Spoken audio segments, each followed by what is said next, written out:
Hey girls, I've been recently getting rid of a lot of plants here in my home and a lot of space has opened up since then, and of course I want to fill in those gaps, so I recently went plant shopping. Today I'm going to share my plant haul from my most recent plant shopping excursion. After getting rid of so many pest-ridden and half-dead houseplants, I'm really only looking to bring in tried and true, easy to grow houseplants into my home. I might have pushed the boundaries a little bit when it comes to a couple of these houseplants, but I'm sure I can explain myself. All of the plants that I'm sharing in today's haul are either from Ott's Exotic Plants, which is a local greenhouse nursery to the Philadelphia area, as well as a big box store that I stopped in, the less homophobic one. I have 7 plants to yap about in today's haul, and I'm going to start with the ones that I got from Ott's. So this first one is a variety of Chinese evergreen. This is Aglaonema Golden Madonna. I always appreciate a plant that was clearly named by the gays. This looks to me as if it is a cross between the Aglaonema stripes and the white splashy varieties like the spring snow, for example. I'm seeing the stripes much more visible in the foliage itself, the actual leaves, while I'm seeing the stems and the splashiness on the leaves is much more reminiscent of that spring snow variety. I'm a sucker for a good Aglaonema. They're definitely one of my favorite genera of houseplants for just how easy they are to grow literally wherever you want in your home. I got this one to grow inside of my IKEA greenhouse cabinet. So I had that originally in my bedroom, but I recently moved it over to my living room and I keep some of my Silta grow lights in there. So I wanted to fill it up with a bunch of plants temporarily to get some shots for the work that I do with Siltec. I put my red Aglaonema inside and I just really loved the way that it looked as like a focal point. So I wasn't necessarily willing to keep that Aglaonema in there because I really love the spot that it's sitting on the floor actually right behind me here. So I decided to twist my arm to go to the store and purchase another Aglaonema that I can use as a focal point inside the greenhouse cabinet, so I ended up with this Golden Madonna. I think it looks amazing inside the greenhouse cabinet. I'm literally obsessed, but I'm not positive how necessary all that supplemented light and humidity is for this Aglaonema, since it is such an easy plant to begin with. Regardless, the leaves are stunning, and I can rest assured knowing that it's going to grow well even if I have to pull it outside the greenhouse, wherever I put it. Also, to go inside my greenhouse cabinet, I got this humongous bird's nest fern. I love ferns of all sorts, and I've always heard that this is one of the easier varieties to grow. I have killed a few in the past, I won't lie to you there. However, I figured that since this is so big, it was less than $10, putting it inside the greenhouse cabinet is probably the first step with finding success with this plant. I'm actually a little nervous that this is gonna grow too well for me inside the greenhouse cabinet and outgrow it really quickly, and then I'm going to pull it out of the cabinet and I don't really know what I'm going to do with it in that situation. Worse things have happened, but I am just crossing my fingers that I can get this to grow inside my greenhouse cabinet for at least the upcoming growing season, because I really love the way that it looks. You're probably already getting the idea from just seeing how large this plant is right here, but these ferns can grow to be very, very large, and that's the goal. However, my home does not have the same qualities as the rainforest, so I'm trying to provide this with as close to those conditions as possible. This is only in a 4-inch nursery pot, so this is going to have to be repotted sooner than later. It looks ridiculous inside this tiny planter right here. However, I'm going to wait until the soil does dry out a little bit. It's always safer to repot your plants when they have dry soil versus wet soil. Safer isn't for the plant's health. You're fine. You're not in any harm's way. Speaking of ferns, I also got this Maidenhair Fern to grow on my desk. I thought this plant's vibe would fit that space perfectly. And you're probably thinking, I thought you were only getting plants that are supposed to be easy to grow. Well, there is method to my madness here. I did successfully grow a Maidenhair Fern for a decent while in the past. My secret was that I kept it in my bedroom, and every single morning I would just dump the extra water in my water glass or water bottle into the plant until one day, I guess I forgot, because it did eventually die. My thought process here is that I sit at my desk every day. Actually, that's not necessarily true.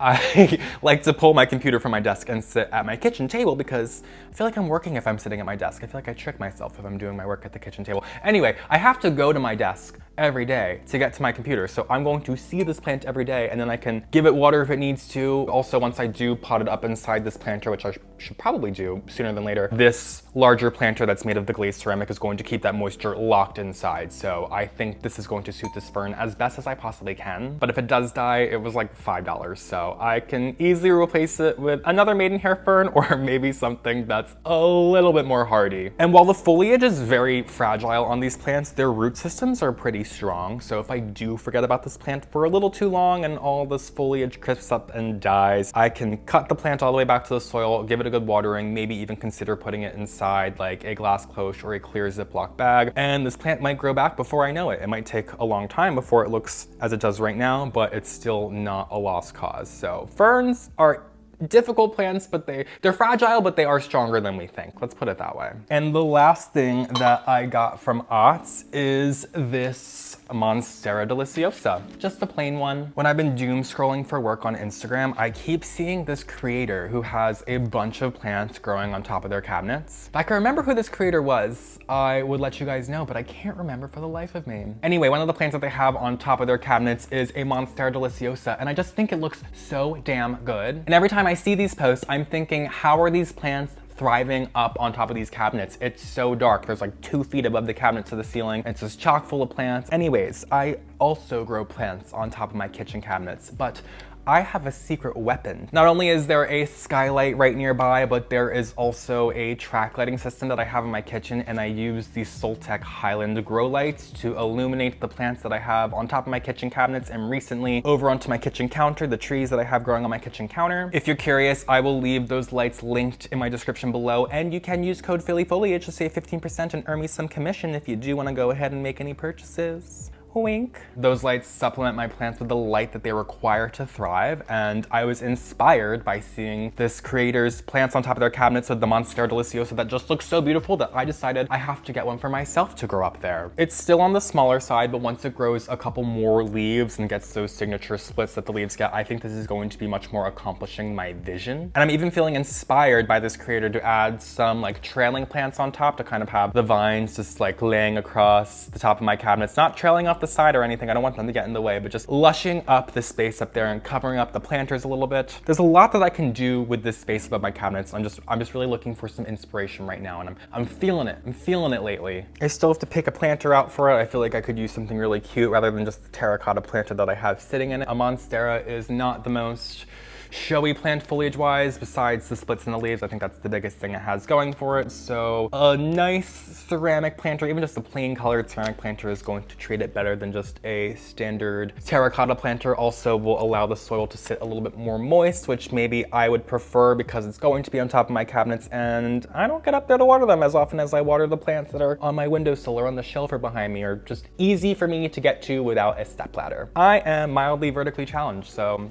that could help me out. So these are all the plants that I got from Otts, but I always have to stop in a big box store whenever I'm in the suburbs just to see what they have. And it was a decently well-stocked day at the big box store because I did impulse buy a couple of plants. Oopsie. I wanted to stop in originally because Otts didn't have any standard Scindapsus or pothos varieties on the day that I went, which was admittedly mildly surprising, but fortunately the big box store had plenty in stock. So I got this Scindapsus pictus to put inside this basket that I keep on my wall because it's been empty for nearly a month now, if not longer than that. I keep this basket pretty high up on my wall, and I just mentioned I am vertically challenged, so I know I'm not going to get up to water this plant as often as I probably should. So I knew a Scindapsus would be the perfect plant for this situation because this plant will scream out to you from across the room when it needs to be watered. These leaves will curl downwards when it's time for a drink, so as soon as I look up and I see that this plant is starting to curl a little bit, I know it's time to get out the stepladder, get up there, pull this thing down,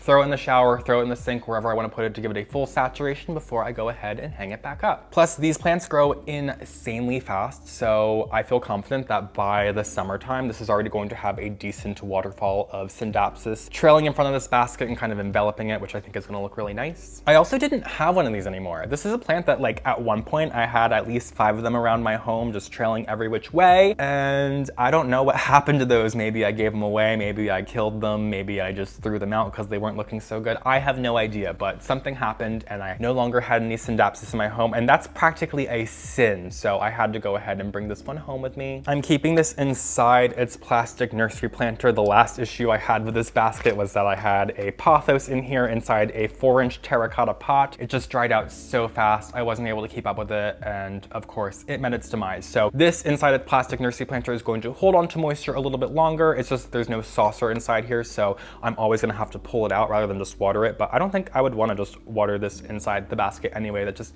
sounds messy. But yeah, the color of this plant and the color of this basket really complement each other, so I think it looks amazing. I'm really happy with this combo. But besides this Scindapsus, there were 2 plants at the big box store that I did impulse buy.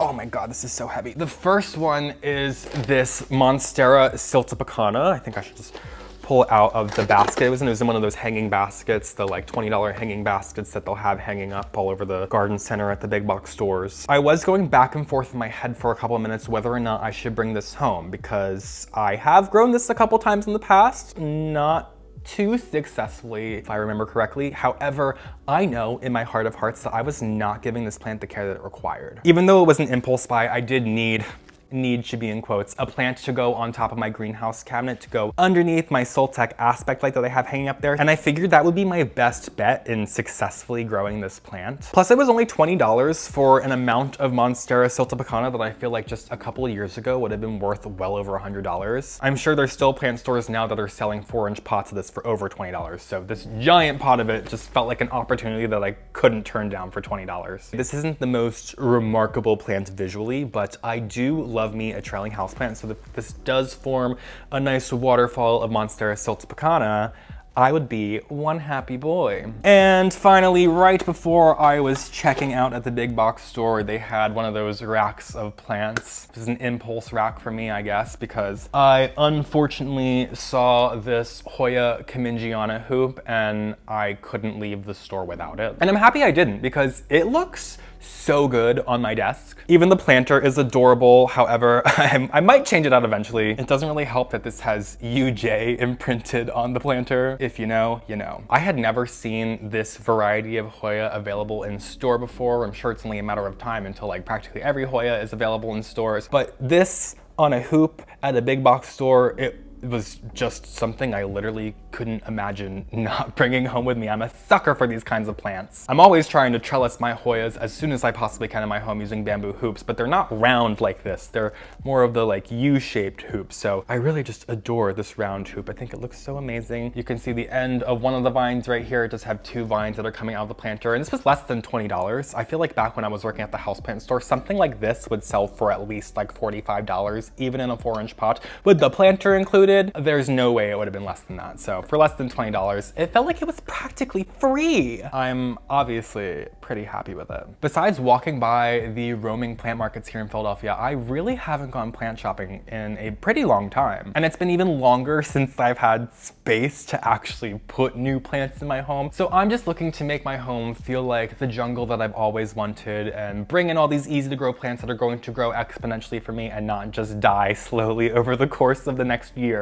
I can't say that for all of the houseplants that I bought today, but most of the houseplants. But I think that's gonna do it for today's plant haul video. Have you got any new plants recently? Or was there any plants that you recently stumbled across in the big box store that really caught you off guard, just like I was with this Hoya cumingiana and the Monstera siltepecana? Let me know in the comments. I would really love to hear what you guys have found yourselves. Thanks so much for watching. Don't forget to subscribe to my channel if you haven't already, and I will see you guys in my next video. Have a great day.